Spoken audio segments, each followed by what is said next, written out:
সম্মানিত সিনিয়র নেতৃবৃন্দ, সারা বাংলাদেশ থেকে আগত আমার প্রিয় সহকর্মীবৃন্দ, সহ যোদ্ধাবিন্দু, প্রিন্ট এবং ইলেকট্রিক মিডিয়া কর্তৃক আয়োজিত আগত সম্মানিত সাংবাদিকবৃন্দ, আসসালামু আলাইকুম।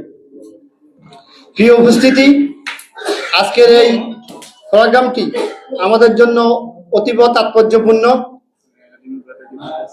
সরকারি কর্মচারীদের জন্য সরকার যে পে স্কেলের ঘোষণা মহান সংসদে দিয়েছেন, এই পে স্কেলের ঘোষণাটি অসঙ্গতিপূর্ণ। প্রথমত অসঙ্গতিপূর্ণ এই জন্যই, সরকার আমাদেরকে বলেছেন ধাপে ধাপে পে স্কেল বাস্তবায়িত হবে, কিন্তু ধাপে ধাপের মানে হচ্ছে কিস্তিতে। আমরা আদৌ কোনো হসপিটাল, বাজার কিংবা আমাদের নিত্য প্রয়োজনীয় যে জীবন যাত্রা চলার জন্য যে সকল প্রয়োজনীয় জিনিস প্রয়োজন, কোথাও কিন্তু আমাদের কিস্তিতে পরিশোধ করার কোনো সুযোগ নাই। কিন্তু সরকার আমাদেরকে বলছেন কিস্তিতে দিবেন। কিস্তিতে মানে কি? আমাদেরকে কিছু অংশ এখন, কিছু অংশ পরে, কিছু অংশ তারপরে। কিন্তু আমরা বিভিন্ন ইলেকট্রিক মিডিয়ার মাধ্যমে এবং পত্রপত্রিকার মাধ্যমে জানতে পেরেছি সরকার আমাদের 3 ধাপে পে স্কেলটি বাস্তবায়ন করবেন। আমরা অত্যন্ত হতাশ এবং আশাহত। গণপ্রজাতন্ত্রী মাননীয় বাংলাদেশ সরকারের মাননীয় প্রধানমন্ত্রী জনাব তারেক রহমান স্যারকে উদ্দেশ্য করে বলতে চাই, আপনি যে বাজেট ঘোষণা করেছেন, বাজেটটি কিন্তু বৃহৎ। এই বাজেট লক্ষ্যমাত্রা অর্জনের জন্য এই সরকারি চাকরিজীবীদের অবদান অনস্বীকার্য। এই সরকারি চাকরিজীবীদের এই যদি বাজেট বাস্তবায়নের জন্য আমরা কাঙ্ক্ষিত লক্ষ্যে পৌঁছাতে চান, তাহলে সরকারি চাকরিজীবীরা অবশ্যই এটার মধ্যে গুরুত্বপূর্ণ ভূমিকা পালন করবে। এই সরকারি চাকরিজীবীরা আপনার অবিচ্ছেদ্য অংশ। এই সরকারি চাকরিজীবীরা এই দেশের 18 থেকে 20 কোটি মানুষের প্রতিনিধিত্ব করতেছে। আর আপনি এই সরকারি চাকরিজীবীদের সহায়তায় এই রাষ্ট্র পরিচালনা করবেন। মাননীয় প্রধানমন্ত্রী, আপনার আশেপাশে যে সকল লোকজন আছেন, হয়তোবা কিভাবে আপনাকে বুঝিয়েছে আমি জানি না, আমার মতো ক্ষুদ্র একজন কর্মচারী আপনার কাছে শুধু এইটুকু আবদার করতে চাই, আপনি পে স্কেল কি দিবেন সেটি মেহেরবানি করে আমাদেরকে স্পষ্ট করুন। আপনি কতটুকু দিবেন, সেইটুকু আমাদেরকে স্পষ্ট করুন। আপনি কি দিতে চাচ্ছেন? আসলে মাননীয় অর্থমন্ত্রী মহোদয় বলেছেন ধাপে ধাপে। এই ধাপে ধাপের বিশ্লেষণ কিন্তু ভিন্ন রকম। এক এক মিডিয়া এক এক রকম কথা বলছে, এক এক সংগঠন এক এক রকম কথা বলতেছে। আমরা আশাহত, আমরা মর্মাহত। আমরা আপনার থেকে স্পষ্ট ঘোষণা চাই। আমরা চাই সরকারের সর্বোচ্চ নীতি নির্ধারক মহল থেকে এই বিষয়ে কথা বলুন, এবং এই বিষয়টি কিভাবে দিলে সুন্দর হয় আপনি কর্মচারীদের সাথে আলোচনা করুন। আমি আজকের এই সংবাদ সম্মেলন থেকে আপনার কাছে উদাত্ত আহ্বান জানাই, আপনি আমাদের কর্মচারীদের সাথে অন্তত 10টা মিনিট বসেন। আপনি সচিব কমিটির মাধ্যমে পুনরায় আবার মিটিং এ বসছেন, আবার শুনতেছি এই মাসে আরেকটা মিটিং হবে। আসলে আমরা এটার শুরু থেকে শেষ পর্যন্ত কি হচ্ছে কি হবে এটার আসলে কিছুই বুঝতেছি না। সারা বাংলাদেশের যে 22 লক্ষ সরকারি কর্মচারী আছেন, যারা বাংলাদেশ সরকারি কর্মচারী কর্মকর্তা কল্যাণ সমিতির ব্যানারে কাজ করতেছেন, তাদের কাছে মেসেজ বার্তা দিচ্ছেন, জানতে চাচ্ছেন সরকার কি করতেছেন। আসলে আপনি তো আমাদের সাথে বসতেছেন না, আমাদের কেন্দ্রীয় সিনিয়র নেতাবৃন্দদের সাথে বসে 10টা মিনিট শুনুন আমাদের মনের কথাটা কি, আমরা কিভাবে চলতে পারি। 8,250 টাকা দিয়ে এই ঢাকা শহর তো দূরের কথা, বিভাগীয় উপজেলা শহরে যদি কেউ চলতে পারে, তাহলে আমাকে তার সামনে মুখোমুখি করেন। মাননীয় অর্থমন্ত্রী বলেছেন সরকারি চাকরিজীবীদের যদি বেতন বৃদ্ধি করা হয় তাহলে এই দেশ থেকে দুর্নীতি কমবে। 100% যৌক্তিক। আপনার কথাকে স্যালুট জানাই, এবং আজকের এই সংবাদ সম্মেলনের মাধ্যমে সাংবাদিকদের মাধ্যমে আপনার কাছে পৌঁছে দিতে চাই বার্তা। আপনি যে কথা বলেছেন সেটা যুক্তিসঙ্গত, কিন্তু এইটা যদি বাস্তবায়ন করতে হয় তাহলে আপনাকে মেহেরবানি করে এক ধাপে বাস্তবায়ন করুন। আপনি কিসের কিস্তি দিবেন আমাদেরকে?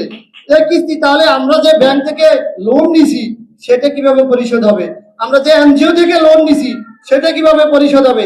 আমরা যে আমার নিজের চিকিৎসাটুকু করাইতে পারতেছি না সেটা কিভাবে আপনি যোগান দিবেন?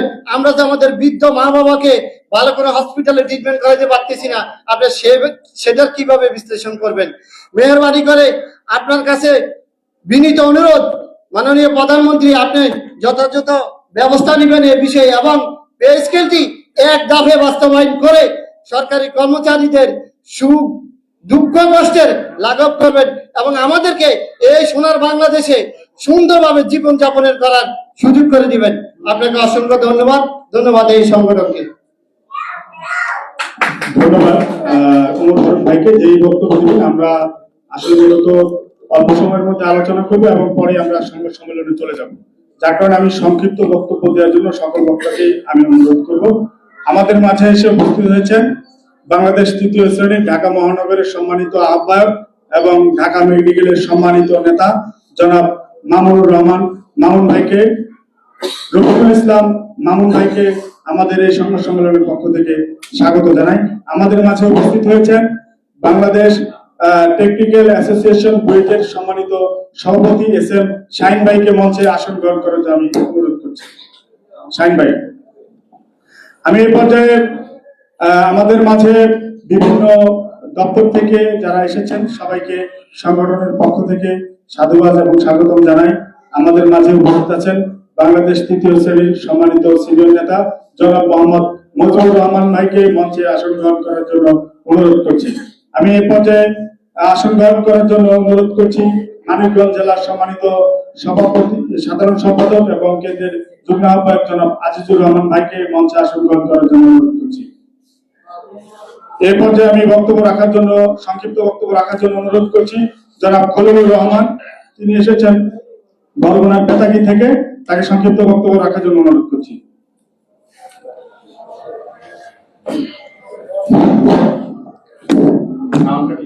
মানুষ মানুষের জন্য, জীবন জীবনের জন্য, একটু সহানুভূতির জন্য আজকে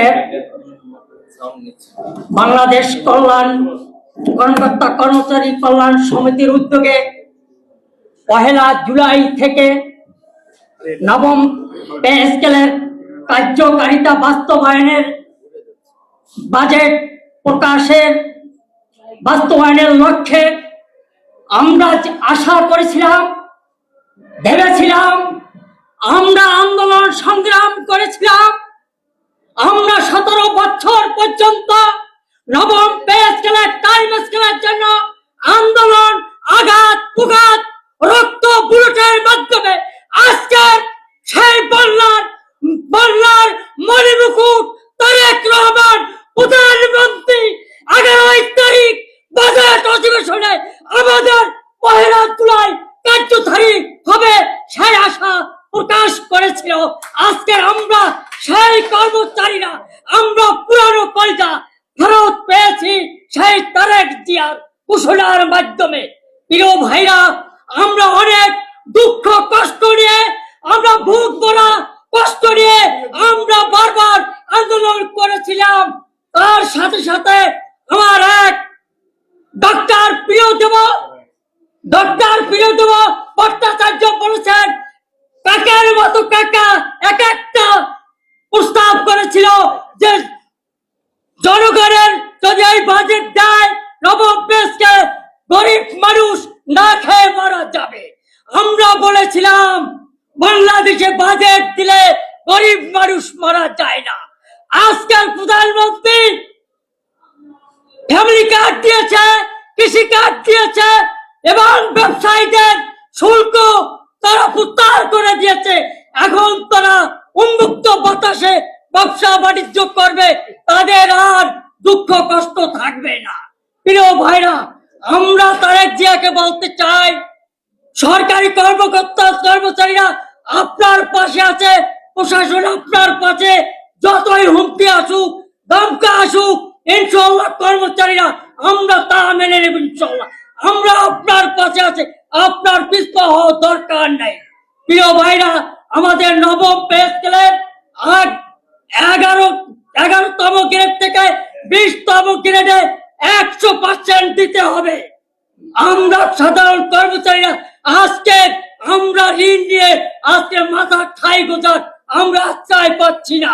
প্রিয় ভাইরা, আজকে নবম পে স্কেলের দাবিতে আমরা অতি দুর্নীতির বিরুদ্ধে গেজেট প্রকাশ করতে হবে এবং জুলাই 1 থেকে আমাদের শতভাগ দিতে হবে। এই আশাবাদ ব্যক্ত করে প্রধানমন্ত্রীকে ধন্যবাদ জানিয়ে আজকে আমার ক্ষুদ্র বক্তব্য শেষ করছি। খোদা হাফেজ। বাংলাদেশ জিন্দাবাদ। চিরজীবী হোক। খোদা হাফেজ।